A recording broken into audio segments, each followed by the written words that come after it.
Recent months have seen increased efforts to find a technical or political fix for the chaotic, confusing, polarized discourse that plays out on social media.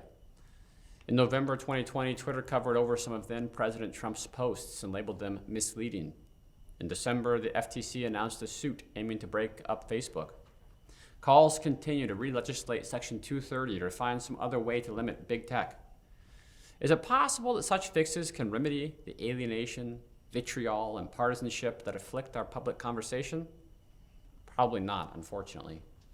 Such solutions may ameliorate the most egregious problems, but the challenges posed by the digital public sphere and its deformative effect on our affections and thinking run deeper. If Christians hope to participate redemptively in this sphere, we'll need to be deeply formed in different kinds of communities. Throughout history, shifts in media technologies and institutions have reconfigured social belonging, and our digital media ecosystem is once again reorganizing how we belong to one another. Understanding these dynamics is particularly important because our social memberships guide our thinking. Our thinking is downstream from communal belonging. And when we fail to recognize this reality, we tend to fall into what Jonathan Haidt calls the Rationalist Delusion, the belief that we can simply reason our way to truth and agreement. Hence, many pundits continue to dispense misguided advice about how to overcome the hyper-partisan divides that define our media landscape. Calls for institutions to bolster fact-checking and for individuals to diversify your newsfeed are well-intentioned, but they fail to address the underlying reasons for our warped dependence on the news and our fragmenting social fabric. Perhaps, instead of looking to the news to create better communities, we should be looking to strengthen our communities so that they can create better news. Before the societal transformations wrought by the printing press, the Protestant Reformation, and the rise of vernacular culture, Eastern Christendom was stitched together by a cosmopolitan elite who communicated with one another in Latin. While most people didn't directly participate in this international Christian culture, bilingual priests and others served as mediators between heaven and earth, between a global Christendom and local communities. Even illiterate commoners then understood their local communities as participating in a larger sacred community. As Benedict Anderson argues, however, the fall of Latin exemplified a larger process in which the sacred communities, integrated by old sacred languages, were gradually fragmented, pluralized, and territorialized. And as the public sphere developed and expanded, the rise of vernacular literacy and relatively inexpensive printed books and periodicals meant that more and more people were able to participate in the public sphere directly. Over time, these changes drastically altered the way that people imagined their communities. The work of scholars such as Anderson and Charles Taylor suggests three prominent features of communities that are constituted by the public sphere. They're secular, they're metatopical, and they're market-based. In naming public sphere communities secular, it's important to keep in mind the etymology of this word. Secular comes from a Latin word simply meaning age or generation, and it referred to things that pertained to the profane world rather than to the church. So to be secular in this sense is to imagine our lives within chronos time. Drawing on Anderson's description of simultaneity, Taylor describes the effects of a secular public sphere. This is what he writes. Modern secularization can be seen from one angle as the rejection of higher times and the positing of time as purely profane. The modern notion of simultaneity comes to be in which events utterly unrelated in cause or meaning are held together simply by their co-occurrence at the same point in this single profane timeline. Modern literature, as well as the news media, seconded by social science, has accustomed us to think of society in terms of vertical time slices, holding together myriad happenings, related and unrelated. So the public sphere, particularly as it's formed by the news media, provides a space in which community can be formed around the events of chronos. But what gets lost in such communities is any real sense of tradition. Yet as Christians, we should imagine ourselves as members with all those across time who have been joined to Christ's body. Insofar as we're caught up in the news, however, we come to imagine ourselves as participants in a conversation about the many events of our moment with others who share this particular moment in time. The second key attribute of communities constituted by the public sphere is that they're metatopical. In using this term, Charles Taylor is relying upon two means of topical. It means both place, but also subject. The Greek term originally meant place, but as Aristotle's Topics indicates, it also already had this metaphorical sense, referring to disparate but related ideas or examples gathered together under a common heading. So to call the public sphere metatopical means that it hosts a unified conversation that's happening in many places about many subjects or issues. What defines this conversation and gives it coherence is not a particular topic, the way that an academic discipline, say, organizes an ongoing diachronic conversation around a very particular set of questions. And nor is it a particular place, the way a front porch, a neighborhood pub, or a coffee shop, or workplace water cooler defines the conversations hosted in that place. Rather, it's a time and a set of media that define the conversation in the public sphere. The public sphere includes all those issues and events being discussed right now on TV, the radio, newspaper, social media.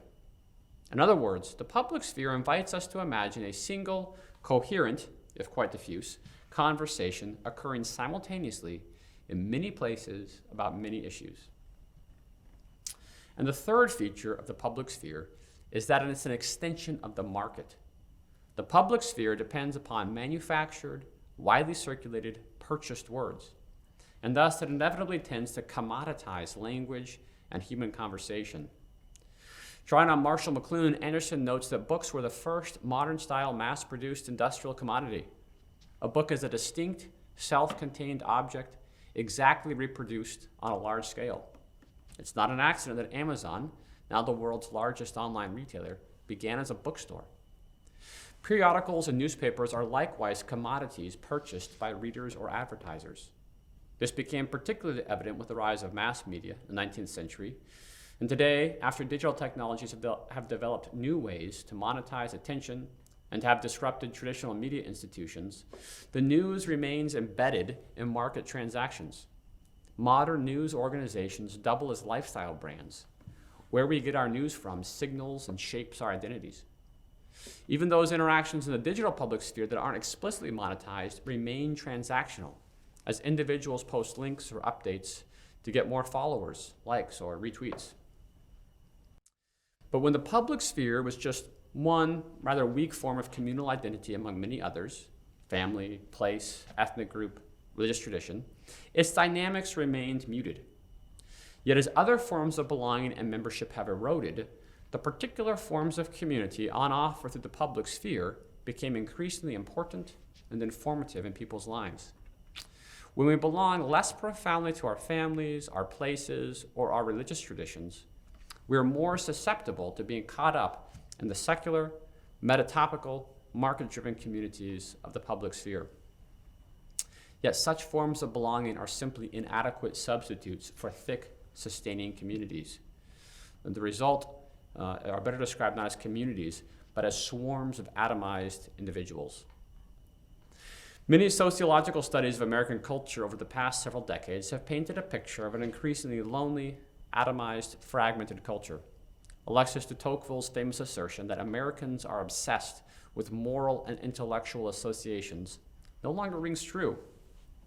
Perhaps the most notable analysis of these trends is Robert Putnam's 2000 Bowling Alone, which charted Americans' declining participation in civil organizations. Fewer Americans belong to the civic institutions that once knit together the nation's social fabric. More recently, Tim Carney's Alienated America narrates the further withering of civic society and the severe consequences this loss has for the health of people and communities. Such disconnected individuals become estranged and vulnerable. As Robert Nisbet puts it in his classic study, The Quest for Community, an individual thus alienated not only does not feel a part of the social order, he has lost interest in being a part of it. Loneliness has now become an epidemic in Western liberal democracies, and apparently being lonely is worse for your health than being a smoker. Hence, Britain's created a new government position to address this health crisis, the Minister for Loneliness. And yet, attending to the news is an inadequate remedy for the disease of loneliness. As we've already seen, shared attention to issues in the public sphere only forms certain kinds of community. The title of Sherry Turkle's book on how digital technologies are changing the shape of our belonging to one another is apt. We are alone together. One has only to observe the behavior of online mobs to get a sense for how digitally connected individuals swarm in response to some stimulus. A bit of news, an image, a poorly worded phrase goes viral and then attracts this fierce, short-lived attentional community. The philosopher Zygmunt Bauman distinguishes such swarms from more traditional forms of community. He writes, "Swarms tend to replace groups with their leaders, hierarchies, and pecking orders. Swarms assemble, disperse, and come together again from one occasion to another, each time guided by different, invariably shifting relevancies and attracted by changing and moving targets." So swarms have no organization, no division of labor, no discrete and differentiated identities. Each individual is a mere fungible quantity. And when a community is forged exclusively to the public sphere, it's almost inevitably swarm-like.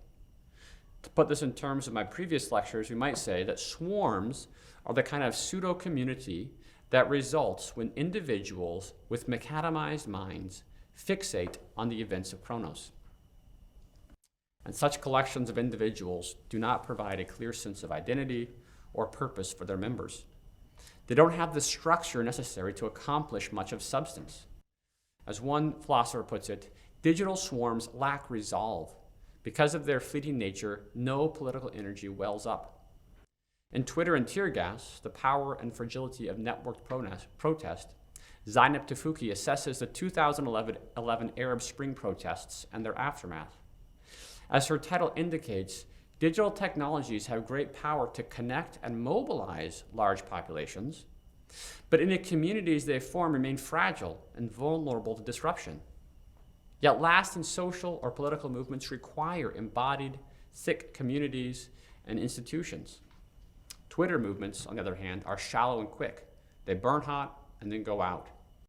So when we only read about social issues or political problems and post online hot takes, we are susceptible to being caught up in swarm behavior.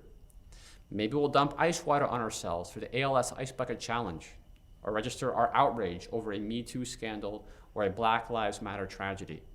But will we actually discuss such issues with our neighbors, or, better yet, actively address them in our communities? Because swarms simply respond to stimuli, they can't coordinate or sustain the patient, difficult work of love and care. What to do? There's a growing consensus that our digital media ecosystem contributes to unhealthy forms of community. Essays and books appear regularly that bemoan the effects of social media on our culture and decry the hyper-partisan nature of our politics. But most of the solutions these authors recommend remain firmly within the confines of the public sphere, and such solutions will be inadequate to remedy the root causes of our weakened communities. The public sphere is simply not conducive to the formation of Christian community. I'll briefly examine two popular remedies for our atomized swarms, fact-checking and diversifying our news feeds, before suggesting in my last lecture that a genuinely Christian remedy to these ills requires us to belong well together outside of the public sphere. Many news organizations and pundits have called for more fact-checking as a way to combat the disinformation and confusion that circulates through social media and hyper-partisan news outlets. Snopes has built an entire business around fact-checking, and the Poynter Institute maintains an international fact-checking network, which was founded in 2015 and serves to support and coordinate such efforts. This is all well and good, but fact-checking and media literacy skills can't fix what's wrong with the atomized swarms that populate the public sphere. Our digital post-truth moment, where alternative facts and fake news go viral, may seem to pose new challenges, but this is not the first time that journalistic institutions have tried to counter the dangers of partisan misinformation. In an insightful white paper written for the Knight Foundation, Danielle Allen and Justin Pottle surveyed the history of the Institute for Propaganda Analysis, which was founded in the 1930s in response to the role propaganda played during World War I. If you swap out Twitter and TV for radio and newsreel, their press release announcing the formation of the IPA sounds like it could have been written in 2020. Quote, "America is beset by a confusion of conflicting propaganda, a babble of voices, warnings, charges, countercharges, assertions, and contradictions assailing us continually through press, radio, and newsreel. There is today a special need for propaganda analysis. If American citizens are to have a clear understanding of conditions and what to do about them, they must be able to recognize propaganda, to analyze it, and to appraise it.